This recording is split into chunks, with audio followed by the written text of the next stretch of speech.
കഴിഞ്ഞ ദിവസം നിങ്ങൾ എല്ലാവരും നമ്മുടെ കോളിസിന്റെ ഈ ഒരു വീഡിയോ ഉറപ്പായിട്ടും കണ്ടുണ്ടാവും. എന്താ സംഭവിച്ചെന്ന് ഒരുപാട് പേര് മെസ്സേജിലുണ്ടായിരുന്നു. വളരെ മോഹിച്ച് ആഗ്രഹിച്ച് വാങ്ങിയ ഒരു വണ്ടിയായിരുന്നു. ഏകദേശം 2.5 ലക്ഷത്തോളം രൂപ ഞാൻ ചെലവഴിച്ച് വാങ്ങിയ ഒരു വണ്ടിയായിരുന്നു. നിങ്ങൾക്ക് എല്ലാവർക്കും അറിയാവുന്ന ഒരു കാര്യമാണ്. അപ്പോൾ ഈ ഒരു വണ്ടി കഴിഞ്ഞ ദിവസത്തെ ഈ ഒരു രൂപത്തിൽ കിടക്കുന്ന ഒരു വീഡിയോ ഞാൻ കഴിഞ്ഞ ദിവസം ഇൻസ്റ്റാഗ്രാമിൽ പോസ്റ്റ് ചെയ്തിട്ടുണ്ടായിരുന്നു. അപ്പോൾ ഒരുപാട് മെസ്സേജുകളാണ് വന്നത്, എന്ത് സംഭവിച്ചു, എന്താ പറ്റിയെന്നൊക്കെ ചോദിച്ച്. അപ്പോൾ അതെന്താണ് സംഭവിച്ചെന്നുള്ള ഒരു വിശദീകരണമായിട്ടുള്ള ഒരു വീഡിയോ ആണ് ഇന്ന് ഞാൻ നിങ്ങളുടെ മുന്നിലേക്ക് എത്തിക്കാൻ പോകുന്നത്.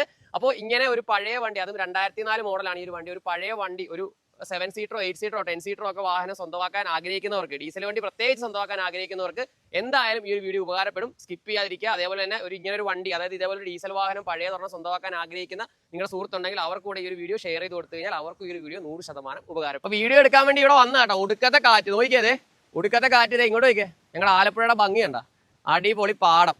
അപ്പോൾ ഇവിടെ ഞങ്ങൾ സ്ഥിരമായിട്ട് വീഡിയോ എടുക്കുന്ന കേട്ടോ. ഇവിടെ കൊണ്ടുവന്നത് നമ്മുടെ വണ്ടി ഇതേ കണ്ട, ഇങ്ങനെ ഇട്ടപ്പോഴത്തേക്കുള്ള ഒരു ഭംഗി കണ്ട, എൻ്റെ മോനെ വിഷയമാണല്ലേ.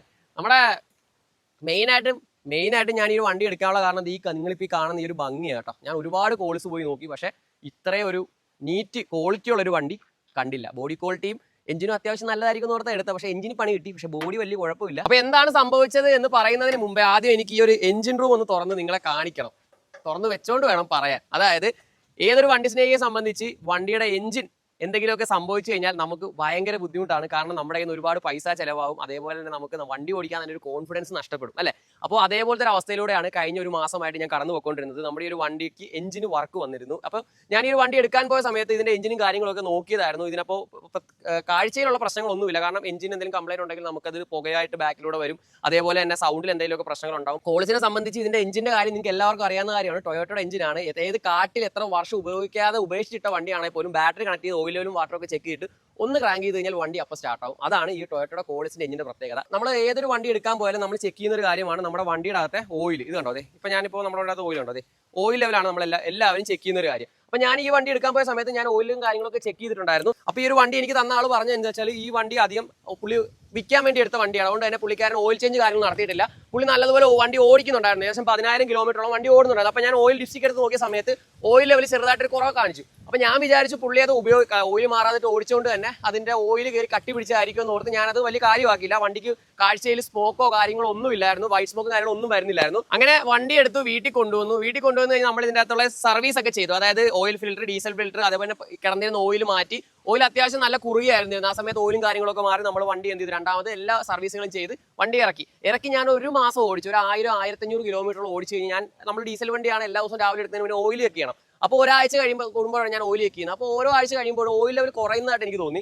അപ്പോൾ അങ്ങനെ നോക്കി വന്നപ്പോഴത്തേക്കാണ് ഓയിൽ ലെവൽ നല്ലതുപോലെ വണ്ടിയുടെ കുറയുന്നുണ്ടായിരുന്നു. അങ്ങനെയാണ് ഞാനൊരു യാഥാർത്ഥ്യം മനസ്സിലാക്കിയത്, നമ്മുടെ വണ്ടിയുടെ ഓയിൽ കത്തുന്നുണ്ട്. പിന്നെ അടുത്തൊരു പ്രശ്നം എന്താണെന്ന് വെച്ച് കഴിഞ്ഞാൽ വണ്ടി രാവിലെ നമ്മൾ തണുത്ത് കിടക്കുന്ന സമയത്ത് ചെന്ന് താക്കോലിട്ട് ഒന്ന് തൊട്ടാത്ത വണ്ടി സ്റ്റാർട്ട് ആവുമായിരുന്നു. അത് കഴിഞ്ഞ് വണ്ടി ചൂടായി കഴിയുമ്പോഴത്തേക്കും പിന്നെ വണ്ടി സ്റ്റാർട്ട് ആവാൻ നല്ല താമസമാണ്. 2-3 ക്രാങ്ക് കഴിഞ്ഞ് സ്റ്റാർട്ട് ആവത്തുള്ളൂ. കോളിസ് ഉപയോഗിക്കുന്ന പലരോടും ഞാൻ ചോദിച്ചു, പക്ഷേ അവർക്കാർക്കും ഇത് എന്താ സംഭവം എന്ന് അറിയത്തില്ല, എനിക്കും അറിയത്തില്ല. ശരിക്കും എന്നെ വട്ട് പിടിപ്പിച്ചൊരു വണ്ടിയാണ് നമ്മുടെ ഈ ഒരു കോളിസ്.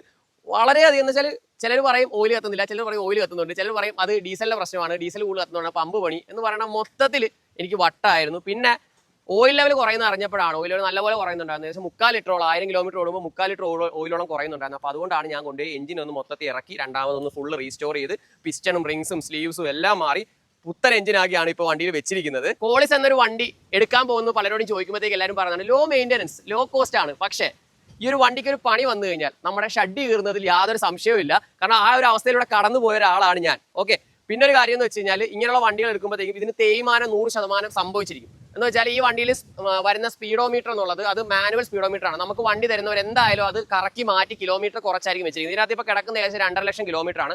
പക്ഷേ ഈ ഒരു വണ്ടി എഞ്ചിൻ അഴിച്ച നമ്മുടെ ആ ഒരു മെക്കാനിക്ക് പറഞ്ഞത് ഈ വണ്ടി നല്ല തേയ്മാനം ഉണ്ടായിരുന്നു.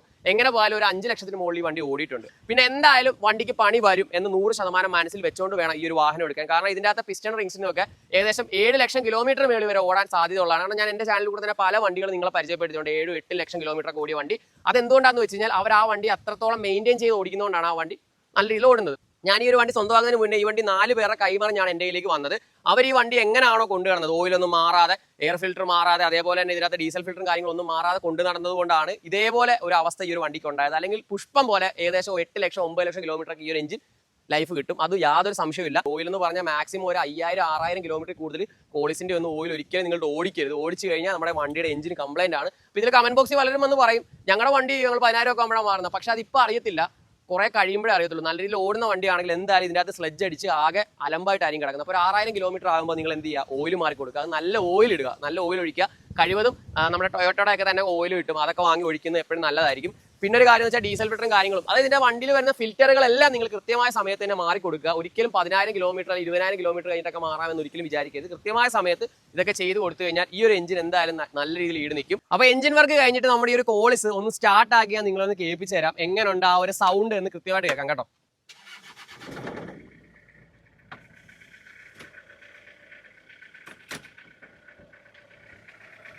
നമ്മുടെ വണ്ടിയുടെ എഞ്ചിനെ ഇപ്പൊ കുറച്ചുകൂടെ ഒന്ന് സൈലന്റ് ആയിട്ടുണ്ട്. പിന്നെ ഇപ്പൊ ഏകദേശം ഒരു 600 കിലോമീറ്റർ മാത്രമേ ഞാൻ ഓടിയിട്ടുള്ളൂ. അതുകൊണ്ട് തന്നെ ഇച്ചിരി സെറ്റിംഗ് ആവാനുണ്ട് എഞ്ചിൻ, അതായത് എഞ്ചിന്റെ ഹെഡും കാര്യങ്ങളൊക്കെ ഒന്ന് സെറ്റ് ആവാനുണ്ട്. അപ്പൊ അതുകൂടെ കഴിഞ്ഞ് കഴിഞ്ഞാൽ നമ്മുടെ വണ്ടി ഓക്കെ ആവും. പിന്നെ എന്തായാലും അവനൊരു പുതിയ ജീവൻ കിട്ടിയിരിക്കുകയാണ്. നമ്മുടെ കയ്യിലോട്ട് വണ്ടി കിട്ടിയപ്പോഴത്തേക്കും അവൻ മാക്സിമം നോക്കി കേട്ടോ നമ്മളോട് നിൽക്കാനായിട്ട്. പക്ഷെ അവനെ കൊണ്ട് പറ്റുന്നില്ല, കാരണം അവന്റെ ഹൃദയം തന്നെ പോയി, കംപ്ലൈന്റ് ആയി. അപ്പൊ അവന് വേറെ ഓപ്ഷൻ ഇല്ല, രണ്ടാമത് റീസെറ്റ് ചെയ്യാതൊരു ഓപ്ഷനേ ഉള്ളൂ. അങ്ങനെ നമ്മൾ പണിതെടുത്തു. ഇനി എന്തായാലും ഈ വണ്ടി പക്കാ മെയിൻ്റെനൻസ് ആയിരിക്കും. കാരണം ഞാൻ എൻ്റെ കയ്യിലാണ് ഇരിക്കുന്നത്, എൻ്റെ കാര്യം അറിയാലോ. ഞാൻ എന്തായാലും നല്ല രീതിയിൽ തന്നെ ഈ ഒരു വണ്ടിയെ നോക്കും. ഇനിയിപ്പോൾ ഓയിൽ കാര്യങ്ങളൊക്കെ 5000 കിലോമീറ്റർ മാറിക്കൊടുത്ത് കൃത്യമായിട്ട് തന്നെ ഈ വണ്ടിയെ നമ്മളിനി പൊന്നു കണക്ക് നോക്കി കൊണ്ട് നടക്കും. അപ്പോൾ ഞാൻ എന്തായാലും ഈ ഒരു കാര്യം നിങ്ങൾക്ക് പറയാനുള്ള കാര്യം വെച്ചാൽ, ഇതേപോലുള്ള വാഹനങ്ങൾ എടുക്കാൻ ആഗ്രഹിക്കുന്നവരാണ് നിങ്ങളെങ്കിൽ എല്ലാവർക്കും ഒരേപോലെ സാമ്പത്തിക ശേഷി ഉണ്ടാവണമെന്നില്ല. ചെറിയ പൈസ കൂട്ടിവെച്ച് നിങ്ങൾ എന്ത് ചെയ്യുക, സ്വപ്ന വാഹനമായിട്ടൊരു കോളിസ് സ്വന്തമാക്കാൻ, ഡീസൽ വാഹനം ഏതായിക്കോട്ടെ നിങ്ങൾ സ്വന്തമാക്കാൻ ആഗ്രഹിക്കുന്ന ഒരു വ്യക്തിയാണെങ്കിൽ നിങ്ങൾക്കൊരു ഇങ്ങനൊരു പണി വരരുത്. നല്ല വണ്ടികൾ നോക്കിയെടുക്കുക. അതായത് ഇപ്പോൾ നമുക്ക് വിലക്കുറവിൽ ഒരുപാട് വണ്ടികൾ കിട്ടും. എന്നെ ഒരുപാട് പേര് വിളിച്ച് ചോദിക്കാറുണ്ട് വിലക്കുറവ് വണ്ടി കിട്ടുമോ എന്നൊക്കെ. വിലക്കുറവ് വണ്ടി കിട്ടുന്നതിനൊക്കെ ഇങ്ങനെ എന്തെങ്കിലുമൊക്കെ പ്രശ്നം ഉണ്ടാവും. ഇത് ഞാൻ വിലക്കുറവ് മേടിച്ചാലോ കേട്ടോ. 2.5 ലക്ഷം രൂപയായിരുന്നു എനിക്ക് വണ്ടിയുടെ വില വന്നത്. 220 വണ്ടിയുടെ വിലയും പിന്നെ അത് കൂടാതെ നമുക്ക് എക്സ്ട്രാ ചെയ്തതിന് ഏകദേശം ഒരു 10-30,000 2.5 ലക്ഷം രൂപയോളം എനിക്ക് വണ്ടിയുടെ പുറത്ത് ചിലവുണ്ട്. ഇപ്പം എഞ്ചിൻ കൂടെ പണിത് തോന്നപ്പോൾ ഏകദേശം ഒരു എമൗണ്ട് ഒക്കെ ആയത് ഞാൻ പറയുന്നില്ല, എനിക്ക് സങ്കടമുണ്ട്, എന്തായാലും ഞാൻ പറയുന്നില്ല. ശരിക്കും നമ്മുടെ ഈ ഒരു വണ്ടിക്ക് ഒരു പണി കിട്ടിയപ്പോഴത്തേക്കും ശരിക്കും മനസ്സ് വിഷമിച്ച് പോയായിരുന്നു. പക്ഷേ വിഷമിച്ചതിന്റെ കാര്യമില്ല, നമ്മൾ എന്തായാലും ചെയ്ത് അവനെ നല്ല ഭംഗിയാക്കി എടുത്തിട്ടുണ്ട്. ഇനി ഇവനെ എന്തായാലും നമ്മൾ പൊന്നു കണക്കന്നെ നോക്കും. അപ്പോൾ ഇതാണ് നമ്മുടെ വണ്ടിക്ക് സംഭവിച്ചത് കേട്ടോ. അപ്പോൾ ഒരുപാട് പേര് എൻ്റെ അടുത്ത് ചോദിച്ചായിരുന്നു ആ ഒരു വീഡിയോ കണ്ടിട്ട് എന്താ സംഭവിച്ചത്, വണ്ടിക്ക് എന്ത് പറ്റിയെന്നൊക്കെ. അപ്പോൾ ഇതാണ് നമ്മുടെ വണ്ടിക്ക് ശരിക്കും സംഭവിച്ചത്. ഓക്കെ, അപ്പോൾ എന്തായാലും അടുത്ത വീഡിയോയ്ക്ക് വേണ്ടി കാത്തിരിക്കുക. അടുത്തായിട്ട് നമ്മൾ ഈ വണ്ടിയിൽ ഒരുപാട് മാറ്റങ്ങൾ വരുത്താൻ പോകുന്നുണ്ട്. നമ്മൾ ഫ്ലോർ ഒന്നും ചെയ്തിട്ടില്ല ഇതുവരെ, ഫ്ലോർ മാറ്റും കാര്യങ്ങളൊക്കെ ഇടാനുണ്ട്. അതേപോലെ തന്നെ നമ്മുടെ വണ്ടി റീസ്റ്റോറേഷന് വേണ്ടി നമ്മൾ കൊടുക്കുന്നുണ്ട്. അപ്പോൾ അതൊക്കെ നിങ്ങൾ കാത്തിരിക്കുക. അടിപൊളിയാക്കി തന്നെ നമ്മുടെ ഈ ഒരു കോളിസിനെ നമ്മൾ തിരിച്ചിറക്കിയിരിക്കും. അപ്പോൾ എന്തായാലും അവൻ അടിപൊളിയായി. ഇനി ഒന്നുകൂടെ ഈ ബോഡിയൊക്കെ ഒന്ന് പക്കയാക്കി മൊത്തത്തിൽ സ്കേർട്ടിങ്ങും കാര്യങ്ങളൊക്കെ ചെയ്ത് ഒരു അടിപൊളി അലോയ് വീലും കാര്യങ്ങളൊക്കെ ഇട്ട് നമ്മൾ ഇവനെ ഇറക്കിയിരിക്കും. അപ്പോൾ അടുത്തൊരു നല്ല വീഡിയോ ആയിട്ട് ഞാൻ എത്തുന്നതായിരിക്കും. അതുവരേക്കും ഗോവിന്ദ് സൈനിങ് ഔട്ട്.